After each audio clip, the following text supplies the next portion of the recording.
નમસ્કાર મિત્રો, હવે T20 વર્લ્ડ કપ જીત્યા પછી જે રોહિત શર્મા, વિરાટ કોહલી જે સંન્યાસ લઈ રહ્યા છે, એવા ધુરંધર ખેલાડી હવે આપણને જીવનમાં ક્યારેય નહીં મળે.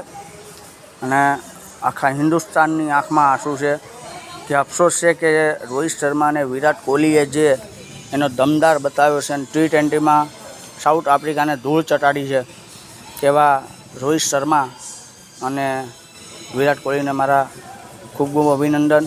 દેશના તમામ ખેલાડીઓને ખૂબ ખૂબ અભિનંદન.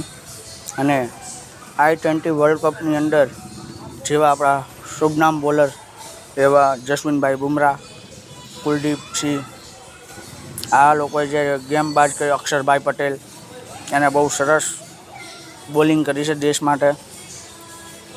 ખૂબ ખૂબ ધન્યવાદ તમને બધાને, ક્રિકેટરોને. અને એક અમને મનમાં રહી જશે કે અમારા એવા જુગર ખેલાડીઓ વિરાટભાઈ કોહલી અને રોહિતભાઈ શર્મા અમને હવે ક્યારેય મેચમાં નહીં મળે. એટલે આપ સૌ લાઈક કરજો, શેર કરજો. અને રોહિતભાઈ, હજી પણ તમે આ મેચમાં રહ્યો, તમારી જરૂર છે આ દેશને. જય હિન્દ, જય ભારત.